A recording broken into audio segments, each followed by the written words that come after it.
Okay, basically we're going to do some improper integrals, and an improper integral, the only,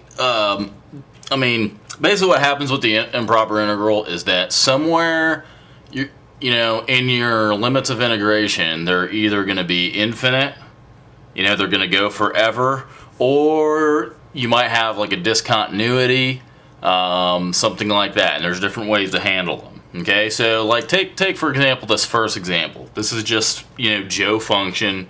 Who cares what it is? There's a vertical asymptote and there's a horizontal asymptote. So basically, the function never ever touches, you know, the coordinate axes.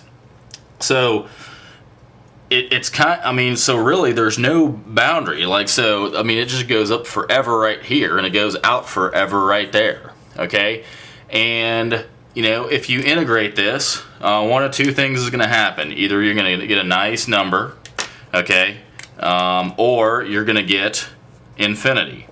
Okay, so if you go ahead and evaluate this integral, and we're going to learn how to do that.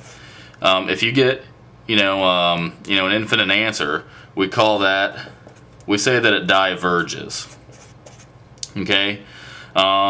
And if it equals, like I said, if it equals some constant, then it converges. Okay, then it, pretty much like that. Okay, so, to be successful at this, you got to know how to do your integration, and you probably already know how to do that pretty well by now. And we're basically going to use limits because we can never really approach. We never get to infinity, but we can take the limit as this function goes to infinity in both directions. And for example, like on this one, we can integrate this, and then we can, take the limit as this function approaches, s. Okay, so and don't worry, we're gonna do examples. So this is just kind of my segue into the thing. So, I guess there's nothing left to do but just start trucking on some examples. So I'm going to write an example down, and I'm going to show you how to do this, and it's really not that bad. Okay, if it does seem bad, don't worry, it will become not bad.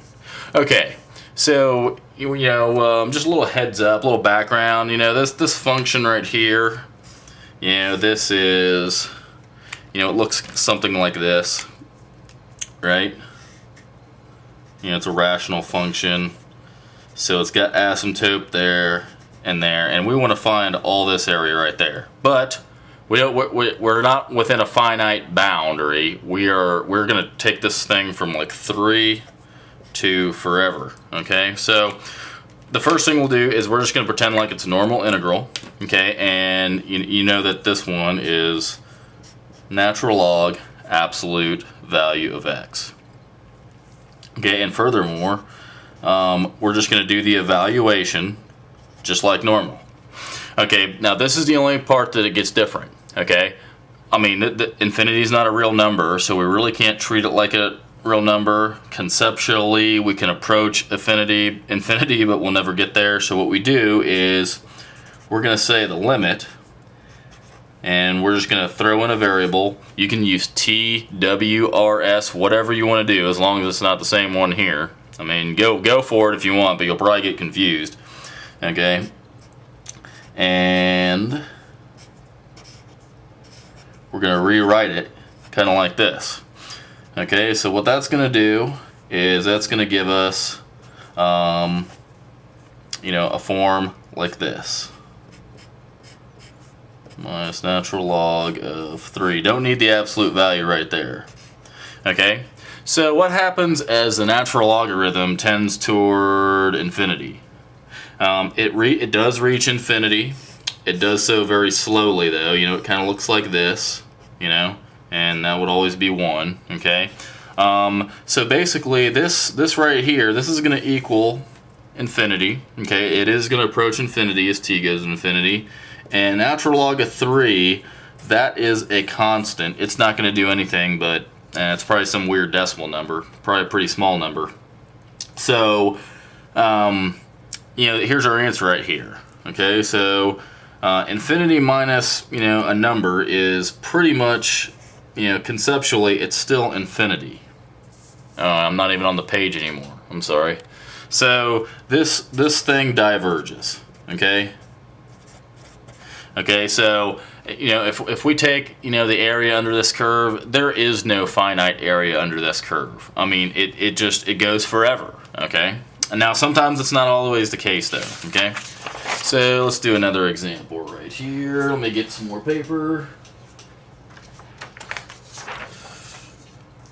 Let's go from 0 to infinity of x e to the negative x dx. Okay.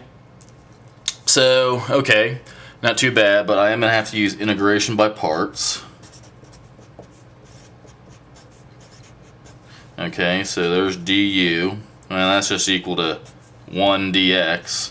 And I want the integral of e to the negative x right there. So, what do I got? I got negative x e to the negative x minus v du, which is just dx. Okay, and I know I'm supposed to write, my bars of integration there, my limits, but that always makes things a mess, I think. So I choose not to do that. Minus, what's the integral of negative e to the negative x? Is just e to the negative x, right? Okay, and this one will evaluate from infinity, or from 0 to infinity. So what we'll have to do is we will take the limit, okay, and I'll just use t again, as t tends off to infinity of negative x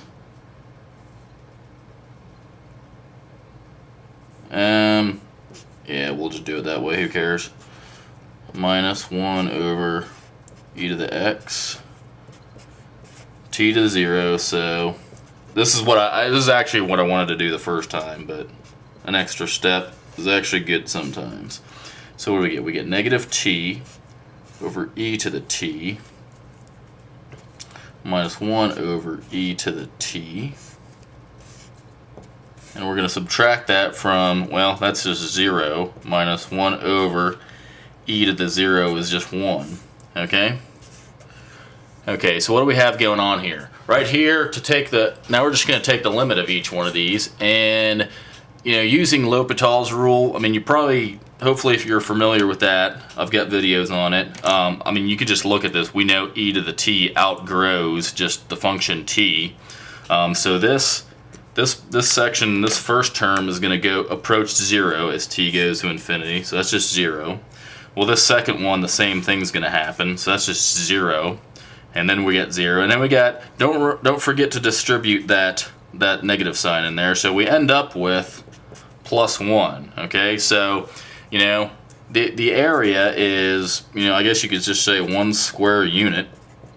I mean, I didn't specify anything there, so that's pretty much what goes on right there. So in this case, this function right here, x multiplied by e to the negative x, over an infinite interval, it came up to be 1 square unit. So, maybe that's pretty cool. I thought it was kind of cool when I first learned how to do it, but I don't think it's really that cool anymore. So, whatever that's worth. So, running out of time, and don't worry, the next video, we're gonna tackle some of these, some discontinuous ones. We'll just play around with them because that's really what it takes. Just practice and experience. So, thanks for watching. See you in the next one.